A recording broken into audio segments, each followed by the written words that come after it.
Assalamualaikum, hai semua. Masih di catatan istimewa guys. Selama Perang Dunia II, tidak selalu kasus berperang dan menggempur musuh untuk memperoleh kemenangan.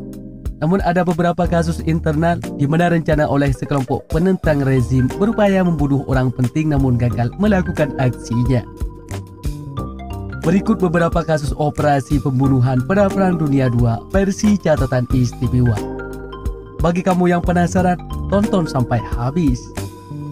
Namun sebelum lanjut, bagi kamu yang baru gabung di channel ini, terus dukung channel dengan tekan tombol like, subscribe, dan loncengnya, agar kamu terus mendapatkan notifikasi info baru dari catatan istimewa.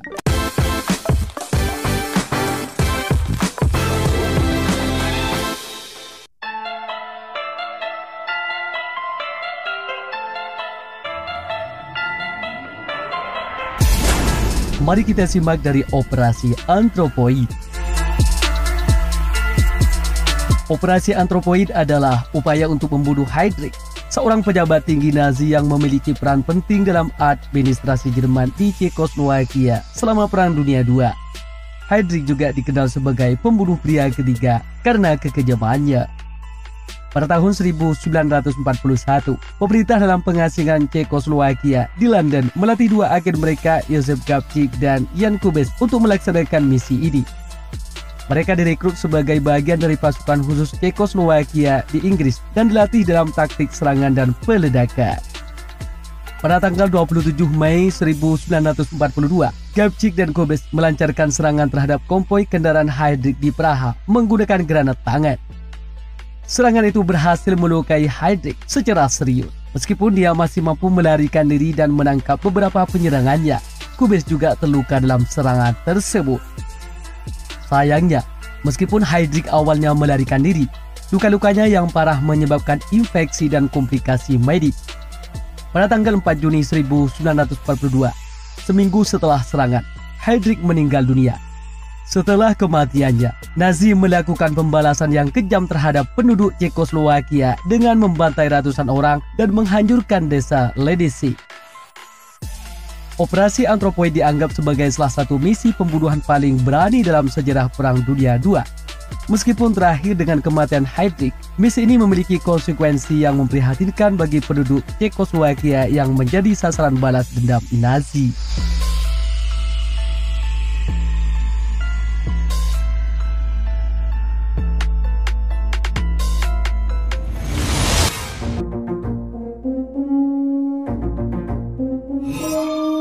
Kemudian ada Operasi Valkyrie. Percobaan pembunuhan Hitler yang terjadi pada tanggal 20 Juli 1944 dikenal dengan sebutan Operasi Valkyrie. Kelompok perwira tinggi Jerman yang tidak puas dengan rezim Hitler, dipimpin oleh Kolonel Klaus von Stauffenberg, berusaha membunuh Hitler dengan meletakkan bom di ruang rapat atau Wolfler di Prusia Timur, tepat di mana Hitler berada pada saat itu. Bom yang diletakkan di bawah meja di ruang rapat itu memang meledak, tetapi Hitler hanya mengalami luka ringan. Beberapa perwira tinggi dan staf yang hadir dalam ruangan ini juga terluka, tetapi tidak ada yang tewas. Keberhasilan yang kurang ini disebabkan oleh perubahan kecil dalam penempatan meja yang mengurangi dampak ledakan pada Hitler. Setelah percobaan pembunuhan ini, pemberontak lainnya yang terlibat dalam konspirasi tersebut ditangkap dan diadili. Sejumlah besar orang dihukum mati termasuk von Stauffenberg dan sejumlah perwira tinggi lainnya. Operasi Valkyrie mengilhami banyak film, buku, dan kisah sepanjang sejarah. Hal ini juga menggambarkan ketegangan dan ketidakpuasan yang ada di kalangan sebagian anggota militer Jerman terhadap rezim Nazi dan Hitler pada masa itu.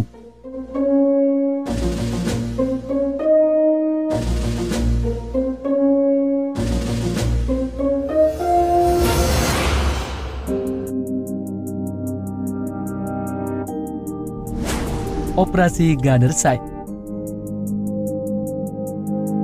Pada tahun 1943, sebuah kelompok sabotase Norwegia yang dikenal dengan sebutan Gaga atau Kraus melaksanakan serangan untuk menghancurkan pabrik air berat atau Vemork di Norwegia. Pabrik ini memproduksi air berat yang sangat penting bagi program senjata nuklir Jerman pada saat itu. Kelompok sabotase ini terdiri dari 8 pemberontak Norwegia yang terlatih dan 2 agen Inggris. Operasi tersebut dinamakan Operasi Gunnerside. Pada tanggal 27 Februari 1943, kelompok ini berhasil menyusup ke dalam kompleks pabrik dan meledakkan tangki-tangki yang berisi air berat.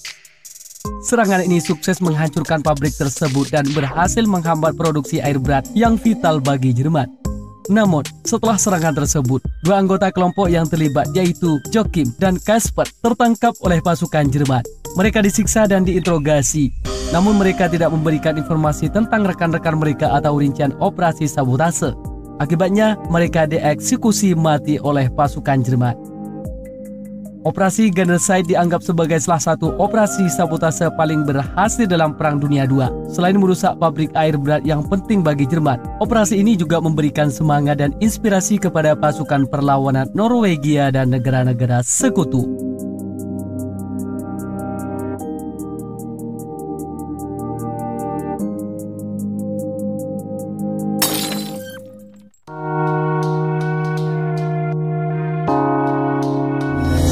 Masih satu lagi ada Operasi Jericho. Operasi Jericho adalah sebutan untuk serangan udara yang dilakukan oleh RAF pada tahun 1944. Pada kurun itu, Royal Air Force atau RAF Inggris memang melancarkan serangan udara terhadap penjara Amiens di Prancis yang dikuasai oleh Jerman selama Perang Dunia II. Serangan ini terjadi pada tanggal 18 Februari 1944 dan menjadi bagian dari upaya sekutu untuk melemahkan kekuatan Jerman di Prancis sebelum D-Day. Tujuan utama serangan udara tersebut adalah untuk membombardir penjara Amiens dan memecahkan temboknya sehingga memungkinkan pertahanan politik Prancis dan tawanan perang sekutu melarikan diri. Serangan dilakukan dengan menggunakan bom dan meriam pesawat pengebom RAF. Meskipun serangan itu berhasil membuka sebagian tembok penjara, efek langsungnya terhadap pembebasan tahanan tidak signifikan. Beberapa tahanan berhasil melarikan diri selama kekacauan yang terjadi akibat serangan udara tersebut, tetapi jumlahnya tidak besar. Banyak tahanan yang tidak dapat melarikan diri karena jaringan pengaman yang diperkuat di sekitar penjara dan kendala lainnya. Namun demikian, serangan udara terhadap penjara Amiens memiliki nilai simbolis yang penting. Ini menunjukkan kepada penduduk Prancis dan pasukan pendudukan Jerman bahwa sekutu tetap berusaha untuk memerangi kekuatan Jerman di wilayah tersebut dan mendukung perlawanan Prancis. Serangan ini juga memberikan semangat kepada tahanan politik dan tawanan perang yang tertahan di penjara tersebut, menunjukkan bahwa sekutu masih memperjuangkan kebebasan mereka. Serangan udara terhadap penjara Amiens merupakan bagian dari kampanye sekutu yang lebih luas untuk melemahkan kekuatan Jerman sebelum invasi sekutu ke Prancis pada D-Day pada bulan Juni 1944.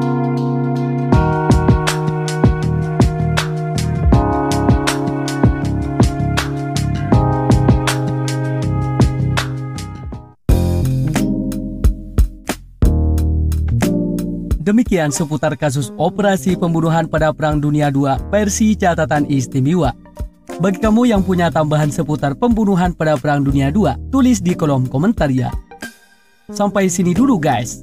Sampai bertemu kembali di catatan istimewa selanjutnya. Wassalam.